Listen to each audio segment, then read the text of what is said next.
As we all know, players in the NFL all have a set of expectations going into any given season or position. Some players exceed these expectations like Josh Allen, some meet their expectations like Jonnu Smith, and some fail to meet those expectations like Kirk Cousins. In the category of exceeding, there are some players that had no expectations and came out of the woodworks as some of the best of the league. Today's video focuses on 5 of these individuals last season. By the way, we're not going to be including rookies just because they didn't have any expectations due to their age and not having any games in the league. Starting off with the poster child for this video, we have Zack Baun, linebacker for the Eagles. After an injury-filled start to his college career, he showed out in his junior and senior seasons, getting him selected with the 74th pick of the 2020 NFL Draft to the New Orleans Saints.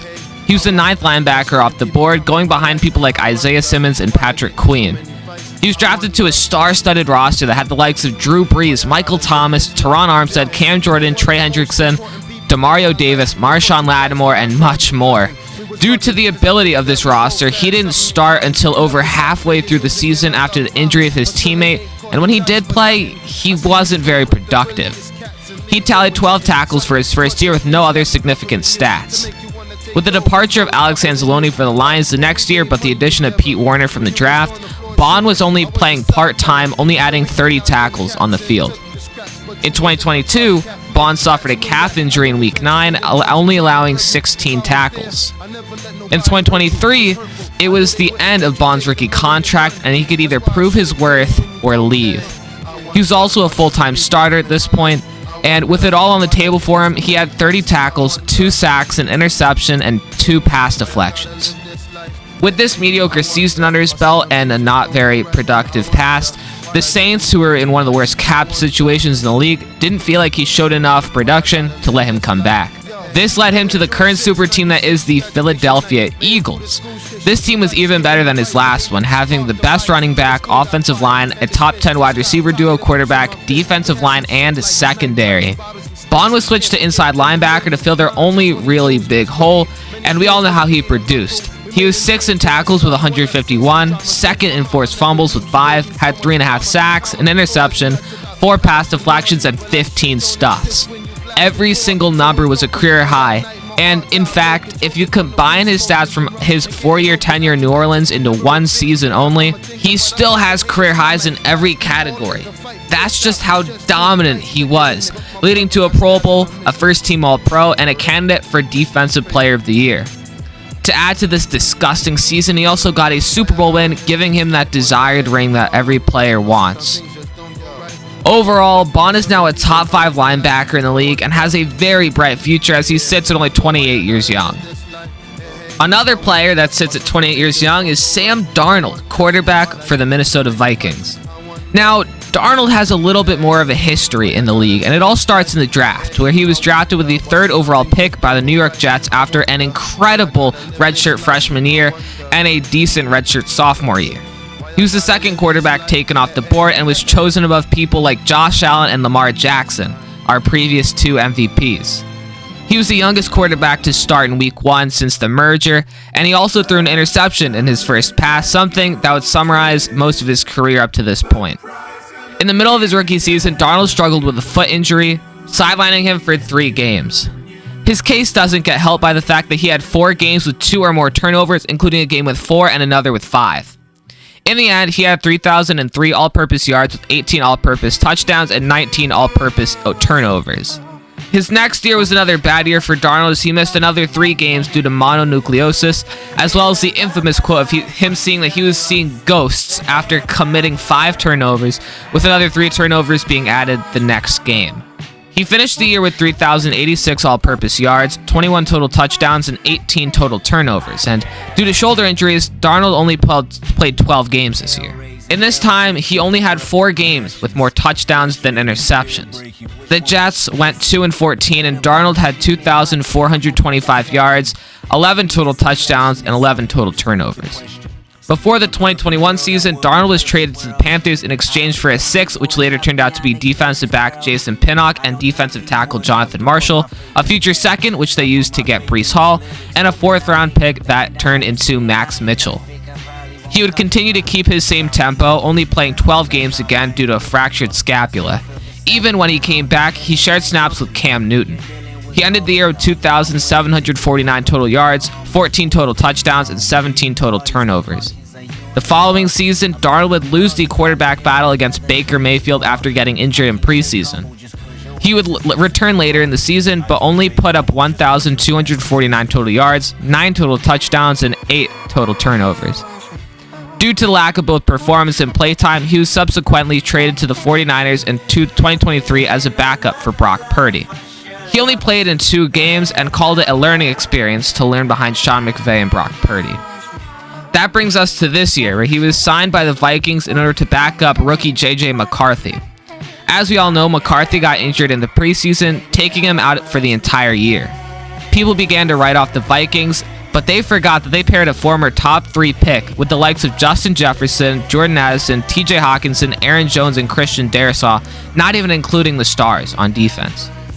Because of this, he balled out, earning himself an NFC Offensive Player of September, leading to a 14-3 record where he was an MVP and Comeback Player of the Year candidate. His 4,319 passing yards were 5th in the league, along with his 5th best 35 touchdowns.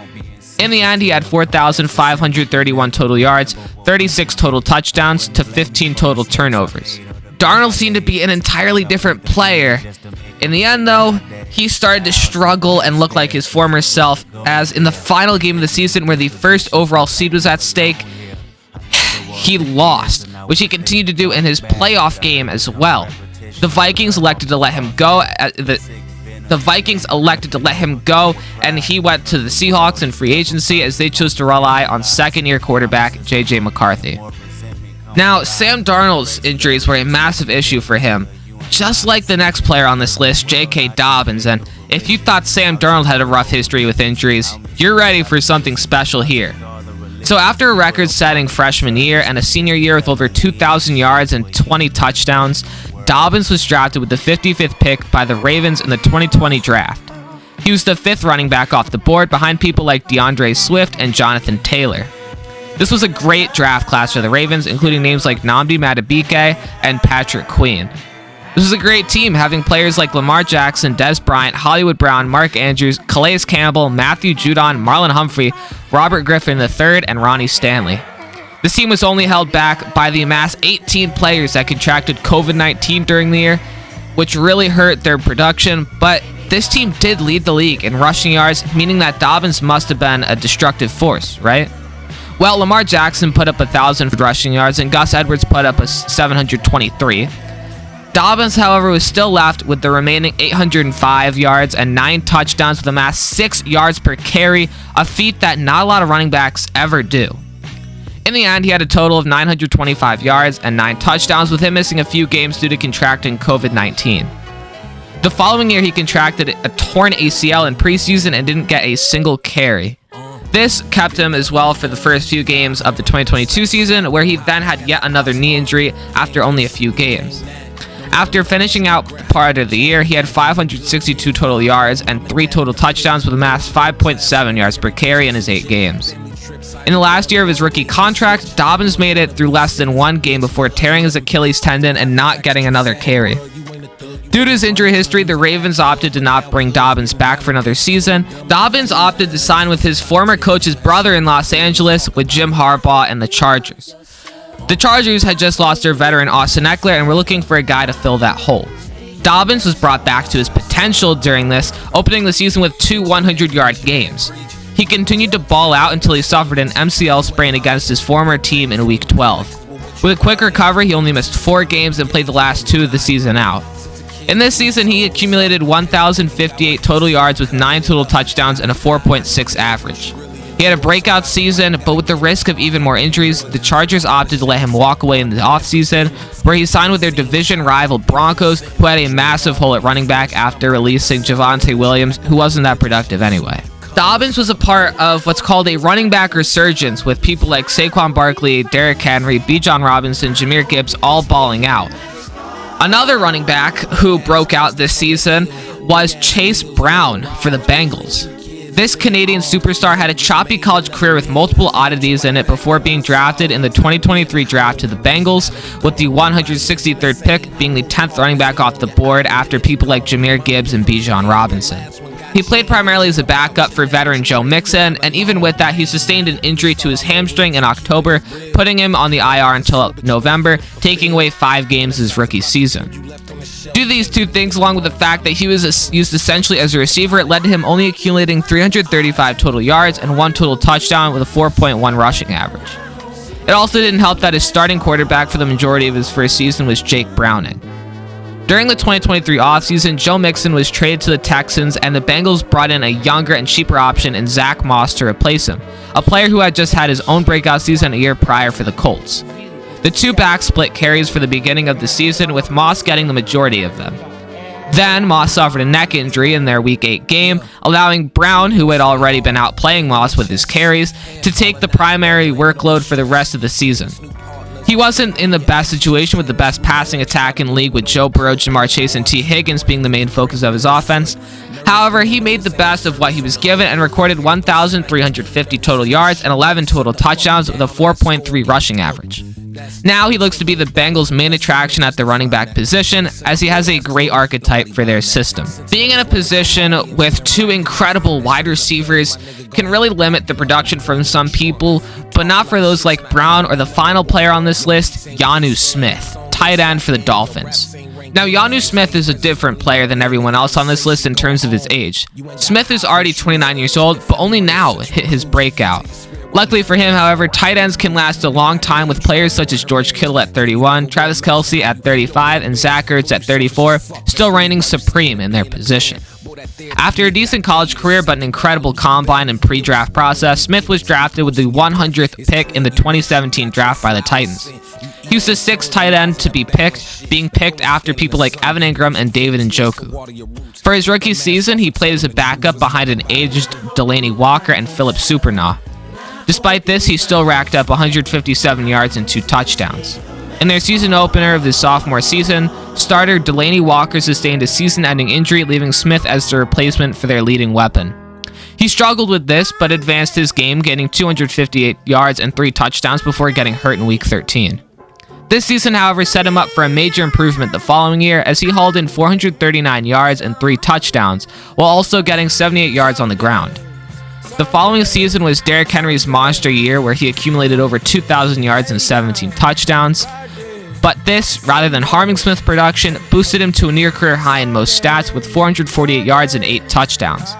Despite his increase in production, the Titans let him walk in free agency, where he's picked up by the Patriots. Here, he experienced a position battle with newly acquired Hunter Henry, who won the battle. As the backup tight end, Smith recorded 294 yards and 1 touchdown, and the following season was a rough one for the Patriots offense, with their primary quarterback, Mac Jones, getting benched halfway through the season. Nobody on the team eclipsed 1,000 receiving yards, and it didn't help that Smith was still the backup. He only managed to get 245 yards with 0 touchdowns. After the year, he was traded to the Falcons for his 7th-round pick that ended up being Isaiah Bolden. In Atlanta's offense, he was once again a backup, now to Kyle Pitts, the highest drafted tight end in NFL history, a player that, however, had a lack of production from what was desired. He was also paired up with a head coach who had favored using the backups more than most others.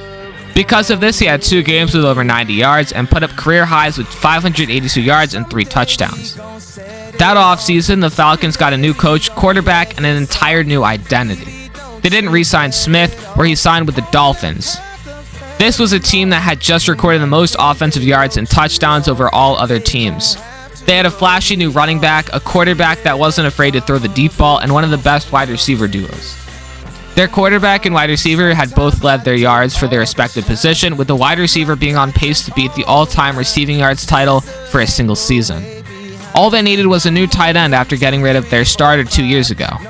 The only thing that stopped that offense was themselves, with their starter only playing 11 games before sustaining a bad concussion. Their wide receiver had lost some production and looked older, and the same with one of their primary running backs. With this, Smith took the opportunity and proved his worth, pulling the 884 yards and 8 touchdowns, by far the best in his career. Now he looks to build on this with his quarterback coming back from his injury and his coach seeing his production. With that, the video is going to be over, everybody. Thank you for watching so much. The background footage for the beginning and end of this are some of the honorable mentions of this year, being Isaiah McGuire and Elijah Molden. I hope you enjoyed. You guys really seem to like when I do these videos, and I hope that I can do the same thing next year. Please like and subscribe if you want to see more, and I'm going to let you guys go. Goodbye.